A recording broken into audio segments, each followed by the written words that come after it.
Olá, alunos! Aqui estou eu novamente, professor Adílio Batalha, para mais uma aula de História.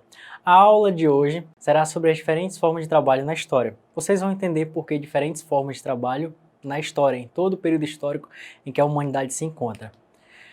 Primeiro, para falar de uma forma de trabalho específica, iremos debater a escravidão. Aí vocês perguntam, professor, o que é escravidão? Quem participou? Onde ocorreu? Como ocorreu? Calma, eu vou explicar tudo isso. Primeiro, que a escravidão tem uma pessoa que se chama senhor, que é quem tem seus escravos. E eu vou explicar para vocês o que seria um escravo. Um escravo é qualquer pessoa que teve a sua liberdade retirada pelo seu senhor e ela agora não pode mais fazer coisas básicas, como ter liberdade de sair, de comer, de dormir quando quer. Tudo que ela for fazer, o seu senhor tem que deixar. É uma pessoa sem direitos. Após vocês saberem o que é um escravo, eu quero falar para vocês se a escravidão existiu no Brasil. Sim, existiu o trabalho escravo no Brasil e ele existe até hoje em alguns casos específicos. Tá, mas professor, a gente agora já sabe o que é um escravo e se a escravidão existiu no Brasil. Mas como uma pessoa se torna um escravo? Uma pessoa, gente, se torna um escravo principalmente das seguintes maneiras. Quatro seguintes maneiras. Quando ela vira um escravo por dívidas, quando ela vira um escravo por ser prisioneiro de guerra, quando ela vira um escravo por contrair uma dívida alimentícia, vamos supor, minha plantação não deu certo, mas a do meu vizinho deu, então eu vou trabalhar para ele como escravo, ele vai me dominar, vai ter todos os meus direitos, até eu conseguir pagar essa dívida alimentícia com ele. E também eu posso ter cometido algum crime, e dependendo do lugar que eu cometo o crime, eu vou ser condenado escravo daquela pessoa que foi a vítima. Eu vou trabalhar para aquela pessoa até eu pagar pelo meu crime. E eu vou explicar agora, sem mais delongas, como a escravidão se deu no Brasil. O esqueminha que vocês estão vendo agora é muito fácil e espero que vocês entendam. Primeiro, a escravidão se deu quando os portugueses chegaram na costa do continente africano. Assim que eles chegaram na costa da África, eles tiveram contato comercial com os reinos que existiam na África, porque a África era um lugar muito rico, também tinha seus reinos. Com isso, aqueles reinos que controlavam a região, alguns trabalhavam com escravos.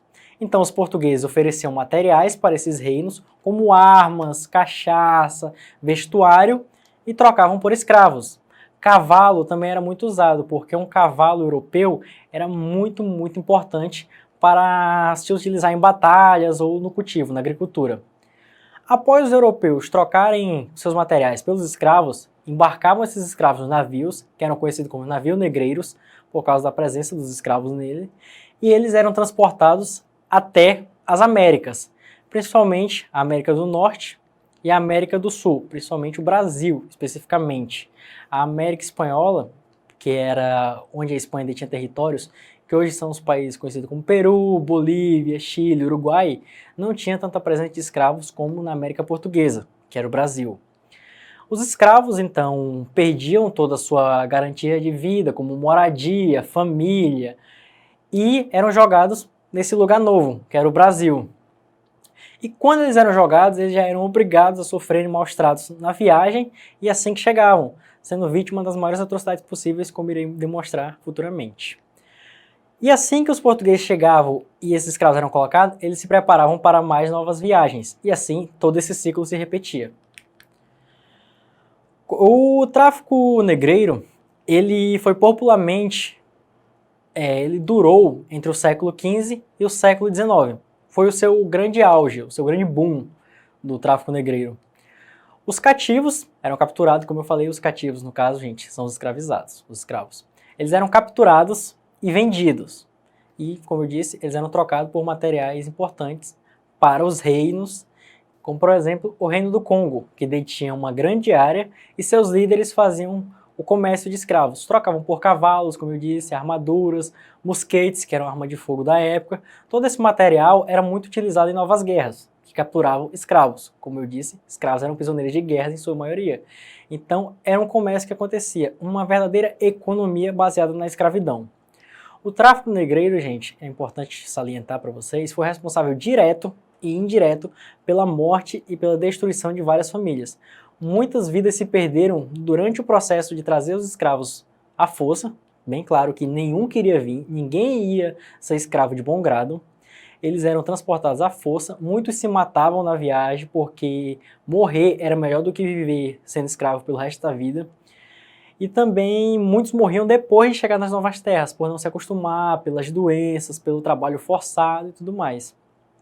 É mesmo essa prática, gente, sendo muito cruel e ter destruído a vida de milhões e milhões de pessoas, ela era muito bem vista pelas pessoas que detinham dinheiro, pelas elites, seja a elite portuguesa, a elite que morava no Brasil, e também tinha o apoio de alguns órgãos como a Igreja. A Igreja Católica não via com maus olhos a escravidão negra, porque naquela época era visto que o negro não era do mesmo nível que o branco, diferente da escravidão indígena, que a Igreja Católica, sim, era contra a escravidão indígena. Mas relacionado à escravidão do negro, a Igreja Católica, nesse tempo, em sua maioria, não havia problemas com essa prática. Um exemplo agora que vocês estão vendo era como era feito o transporte e como os escravos eram embarcados no navio negreiro. Colocavam centenas de escravos em lugares que não cabia nem 5 dezenas, vamos supor. O espaço é para 50 pessoas, eles colocavam 200. Então era um amontoado, os escravos tinham que fazer suas necessidades em cima um do outro, e a água que chegava no convés molhava eles. Então muitos morriam sem alimento e de doenças que pegavam no mar.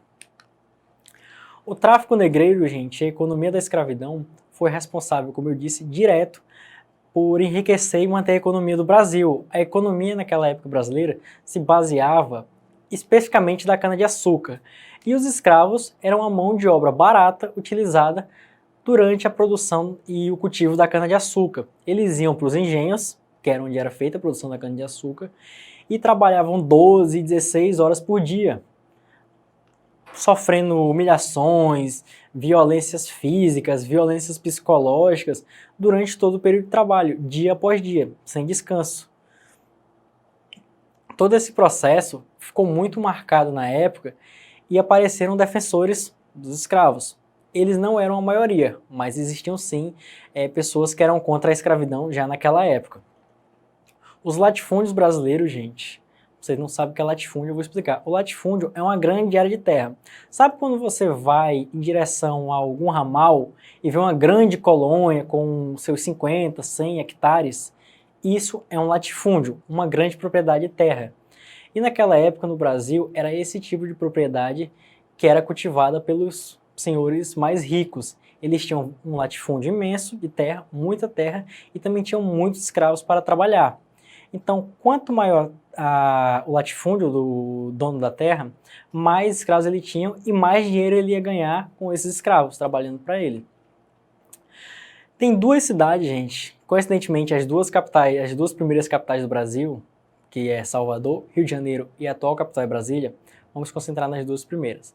As duas primeiras, Salvador e Rio de Janeiro, se beneficiavam muito com o comércio de escravo, porque assim que o escravo chegava nessas cidades, a economia ficava mais forte e produtos eram vendidos em troca desses escravos, especialmente tabaco, aguardente e outros materiais, como pele, cana-de-açúcar, tudo isso era trocado pelos escravos e enriquecia a cidade que fazia essa troca. Um escravo, gente, tinha em média 10 a 15 anos de vida após chegar no seu local de trabalho. Isso porque as condições de trabalho dele eram péssimas. Ele não tinha uma moradia segura, ele não tinha uma comida segura, ele não tinha como se defender das agressões. Então um escravo que chegasse, se ele chega por volta de 15 anos e se ele dura até seus 30, ele já era um escravo que viveu muito tempo. Provavelmente ele ia morrer com 5, 10 anos de trabalho, porque as condições eram horríveis. É muito importante que vocês entendam que a escravidão foi um processo vergonhoso. Se alguém hoje em dia defende a escravidão, essa pessoa não está, vamos dizer assim, em sã consciência, porque ela tem um legado brutal, horrível, destruiu milhões e milhões de famílias e esse processo nunca deve ser elogiado. Entendam isso. E por isso o Brasil deve reconhecer esse legado nefasto para a nossa história. Deve reconhecer que a escravidão foi um processo que destruiu vidas e que muitas pessoas até hoje sofrem na pele, literalmente, as marcas desse processo. Outro exemplo agora é de como os escravos foram muito bem utilizados no processo de mineração. A mineração no Brasil se deu de forma tardia em relação a outros países, e a mão de obra mais utilizada foi os escravos, porque eles não podiam reclamar, não tinham direitos e eram baratos em relação a um trabalhador contratado. Então os escravos foram quem mais trabalhou na mineração do Brasil e foi quem menos teve lucro. Alguns escravos conseguiram se libertar através da mineração, ganhando dinheiro, mas foram pouquíssimos. E o outro exemplo agora é de um escravo sendo açoitado em público. Vocês podem prestar atenção no detalhe que é um escravo negro, porque a maioria dos escravos eram negros, e quem está açoitando ele também é outro escravo negro. Isso é porque esse escravo especificamente trabalhava como capataz do seu senhor.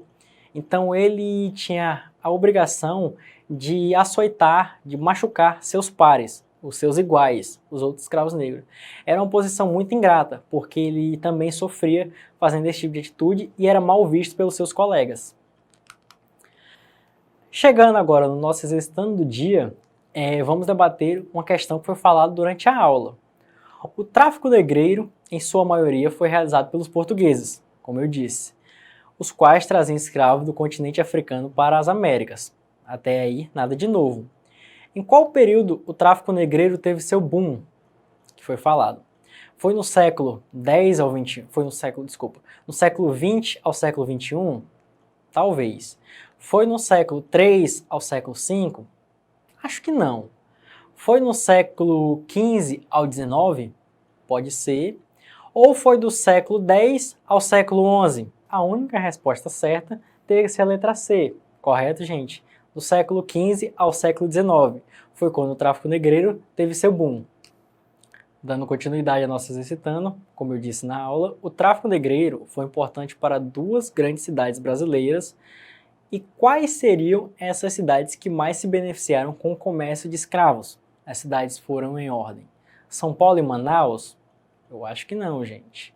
Rio de Janeiro e Salvador? Pode ser. Manchester e Londres? Quem sabe? La Paz e Rio Branco? Vamos ver de vocês. Com base no que falamos, quais foram as duas cidades brasileiras que mais se beneficiaram com o tráfico negreiro? E o que foi explicado só pode dar brecha para ser a letra B, Rio de Janeiro e Salvador, as duas primeiras capitais do Brasil. Então, gente, a aula de hoje vai chegando ao fim. Eu gostaria de deixar minhas referências, que são a professora Lídia Moritz Schwartz e a nossa historiadora Heloísa Mugel Starling. As duas fizeram o belíssimo livro Brasil, uma biografia. E também o Boris Fausto, que foi muito importante na minha graduação, com História Concisa do Brasil. A aula de hoje vai chegando ao fim. Eu fico muito feliz que vocês possam estar assistindo essa aula nas suas casas e também quero deixar o recado para vocês acessarem a plataforma Eduque para ter mais acesso a aulas como essa.